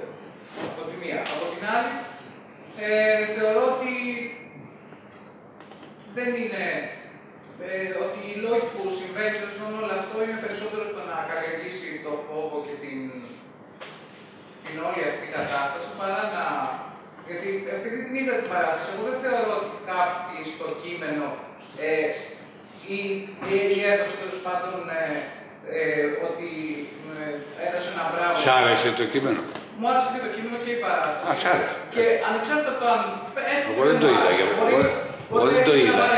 Δεν το είδα. Σας το πάω να άκουσα ότι έστω ότι ήρθα και βαρέθηκα. Δεν θεωρώ ότι αυτό που είπε ήταν υπέρ της τρομοκρατίας, μου βγαίνοντας σε μένα από εδώ, ξέρεις κάτι είναι τρομοκράτης και αυτό που κάνουν οι τρομοκράτες ήταν σωστό και. Ναι. Κάθε άλλο. Και θεωρώ ότι ήταν πολύ άδικο όλο αυτό που συνέβη. Αλλά νομίζω ότι δεν θέλω να σταθούμε ειδικά. Σας θέλω γενικά να μας δώσετε λόγω της εμπειρίας και επειδή έχετε περάσει από πραγματική Χούντα. Εμείς τη ζούμε λίγο τη Χούντα τώρα. Καλά, είσαστε λίγο. Ναι, είσαστε light. Απ' έξω όλα αυτά και είναι καθημερινός τρόμος που δεν καταλαβαίνουμε ακριβώς που μας έρχεται. Εσείς που το έχετε και την εμπειρία, τον χρόνο και όλο αυτό, ποιο είναι το όπλο πιστεύετε ότι πρέπει να έχουμε κάθε άνθρωπος μάθουμε μέχρι για να το απεξέλθουμε σε όλο αυτό. Να κάνει αυτό που πιστεύει. Αλλά από εκεί και πέρα υπάρχει και το δημοκρατικό δικαίωμα ότι δεν μπορεί να κάνεις αυτό που πιστεύεις με τα δικά μου λεφτά.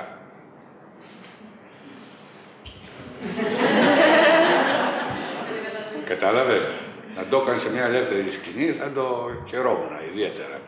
Αλλά δεν μπορεί να το κάνεις σε ένα... Γιατί έχουμε χούντα σήμερα. Τι είναι αυτό που ακούστηκε. Δεν είναι σωστό. Ποιος το είπε. Συμφωνώ, κύριε Στεφανίδη. Αυτό που άκουσα τώρα, γιατί έχουμε χούντα σήμερα. Δεν υπάρχει κοινοβουλευτισμός. Δεν έχουν ζήσει τη χούντα, γι' αυτό το λέμε τα παιδιά. Δεν ξέρουν τι σημαίνει. Μάλλον. Κατάλαβε, τον ήχος το ξέρω. Νομίζω ότι αυτές οι υπερβολές, καταρχάς δεν είναι ώρα να συζητήσουμε αυτό το θέμα. Βέβαια. Και ξεφεύγουμε πάρα πολύ. Κακώς έγινε αυτή η ερώτηση. Αφού όμως έγινε αυτή η ερώτηση, παρακαλώ πάρα πολύ να ο φίλος να σκεφτεί λίγο περισσότερο. Ορίστε, ελεύθερος είστε. Καθηγητής είστε, πέστε τα. Άλλος. Ναι. Άλλος φίλος από εκεί. Αποστολίστας. Ναι, εντάξει. Να πείτε ήθος, ηθοποιός. Υπάρχει και συνισταμένη μεταξύ όλων όσοι έχουν τον ίδιο αυτό σκοπό επισήμως. Καλλιτέχνες, δημόσια πρόσωπα, πολιτικοί ή όποιοι άλλοι. Κοινή συνισταμένη στον απλό ήθος. Νομίζω και η νοικοκυρά μπορεί να πει ήθος. Ναι, όλοι. Και ο Θείος, όλοι. Το ήθος είναι ένα στοιχείο ουσίας, πολιτισμού, ζωής, στάση, σωστά. Το κοινό μέσο για την πραγματοποίηση. Το να επικοινωνούμε είναι βασικά και να προχωράμε λίγο παρακάτω. Γιατί χωρίς ήθος δεν περνάει τίποτα. Ούτε περνάει, ούτε το προχωρείς, ούτε χτίζεις τίποτα. Άρα η επικοινωνία ή η κίνηση συνισταμένη που πρέπει να έχουν όσοι έχουν πολύ να πιούν ήθος. Είναι ένα στοιχείο που διευκολύνει την επικοινωνία. Δεν... Ναι. Ακούω. Εσύ σηκώς το χέρι. Ήσουν και εσύ. Με πήρε ο προβολέας απ' αυτό. Ήθελα να σας ρωτήσω ποια είναι η σχέση σας με την αλλαγή. Ποια αλλαγή? Από τα σκηνικά ρεύματα, για παράδειγμα, και πώς αυτά διαμορφώνονται μέσα στα χρόνια, μέχρι την εισβολή της τεχνολογίας στην καθημερινότητά μας και στην τέχνη. Η τεχνολογία ωφέλησε το θέατρο σε πάρα πολλά πράγματα, όπως έκανε και ζημιές, αλλά ωφέλησε. Παλιότερα βαράγαμε τσίγκους για να γίνει μια αυτή ότι πιάνει βροχή. Εντάξει, από να έχει την ευκολία ενός μαγνητοφώνου είναι μεγάλη υπόθεση. Αλλά η πολλή ευκολία πολλές φορές δημιούργησε άλλα θέματα. Το μέτρο είναι σ' όλα. Το μέτρο είναι. Η πολλή τεχνολογία είναι στα όρια του ευγενισμού, άμα το δεις. Έτσι. Όπως και η πολλή πόζα του σκηνοθέτη. Και βλέπουμε πόζες σκηνοθέτη συνέχεια. Κάτω και ο Τσέχοφ, κάτω και ο Σέξπιρ, κάτω και όλοι. Και υπάρχει ο κύριος Δημητρακόπουλος, ο κύριος Δημητρίου, ο κύριος Φούφωτος, πάνω από όλους, διότι έχει μια άποψη. Και λες, αφού έχεις την άποψη, κάτι μόνος. Τι σου φταίει ο άνθρωπος. Γιατί η άποψη είναι ευκολία. Δεν μπορείς να το πλησιάσεις. Το να δώσεις μια φόρμα που έχει ενδιαφέρον και να την προχωρήσεις είναι νόμιμο, αλλά το να του αλλάξεις την Παναγία δεν είναι νόμιμο. Κύριε. Είμαι λίγο γέρον, είμαι συντηρητικός. Σχεδόν με καλύψατε. Ήθελα να ρωτήσω ακριβώς... Είστε νέα εσείς, δεν είστε. Ήθελα να ρωτήσω ακριβώς πάνω σε αυτό. Είναι χαρακτηριστικό πάντως, με συγχωρείτε. Επειδή είστε μονογαμικός, δεν μπορείτε τόσο εύκολα να διακρίνετε αν είναι νέα ή... Νομίζεις. Το βλέπω ότι έχετε μια απορία. Το ακούς πάνω. Νομίζεις. Έτσι ξέρεις. Πάψε εσύ.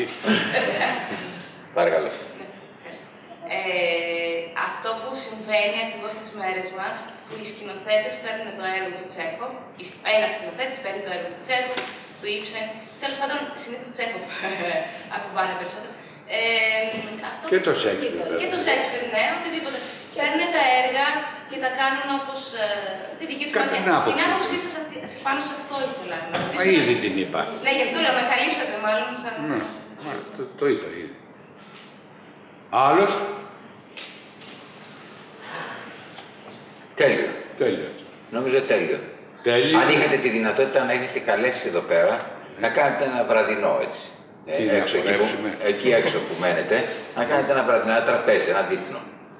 Εντάξει, από όλους αυτούς τους ανθρώπους, τους ζωντανούς ή τους μη ζωντανούς, που έχετε ασχοληθεί στο θέατρο, συγγραφείς, ηθοποιούς, ό,τι θέλετε, φωτιστές.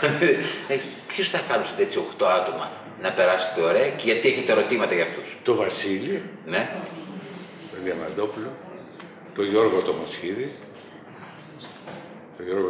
το δάσκαλό μου, τον Γκουν, τον Μίνο, τον Πίτερ, τον Βουτσινά, τον Αριστοφάνη. Γυναίκα καμία δεν είναι. Τον Αριστοφάνη. Δεν έχω συναδέλφους, μια στιγμή. Τώρα λέμε τους σκηνοθέτες. Ήταν ωραίο, θα ήταν συμπόσιο. Να προσέχουμε γιατί... Αμαγερεύει. Αμαγερεύει, θα στην κουζίνα. Υπάρχουν πολλές προσωπικές. Να σας πω, πώς ήταν η σχέση σας με τον Βασίλη έξω από όλα αυτά τα πράγματα? Δηλαδή, κάνατε παρέα, ήσασταν... Αδέρφια. Ο οποίος δεν ήταν ιδιαίτερα εύκολος χαρακτήρας, για μένα ήταν γλύκα. Τον είχα και δάσκαλο. Και ποιον μιλάτε την ανάπτυξη? Τον είχα δάσκαλο στο Κούν. Εγώ όταν πήγα να δώσω στη δραματική σχολή, δεν ήξερα ούτε Κούν, ούτε που είναι το υπόγειο, ούτε τίποτα δεν ήξερα. Και κατεβαίνω στο φουαγέ και βλέπω ένα φουαγέ γεμάτο νεολαία κορίτσια, αγόρια, τσιγαριλίκι, τσιγάρα, κακό, άνεση μεγάλη. Είδα τη Μέρη, η Μέρη ήταν η Αρώνη. Είδα τη Μέρη, μου είπε για το ρόλο, μιλάγανε στα πηγαδάκια αυτό και εγώ τον Τάκη, του είπα του Τάκη για το χώρο. Και πώς το διάλογο πας άκουγα τον ένα, κάπου τα άκουγα τον άλλο, λέω τι στο διάλογο, πού θα καθαρίσεις εσύ το χάμο. Και εγώ είχα πάει με ένα ποίημα του Καβάφη, τον Διανέα, το Γλύπτη. Και μόλις κατεβαίνω μέσα στο Γκουν, τρώω μία τούμπα. Δεν ήξερα ότι είχε σκαλάκι στην άκρη και τρώω μία τούμπα. Και αρχίσαν τα γέλια από κάτω με πρώτο το Βασίλειο, ο οποίος και έτρεμα ολόκληρος. Τέλος πάντων πέρασε. Όνειρα βλέπετε? Όνειρα βλέπετε? Τα αποφεύγω.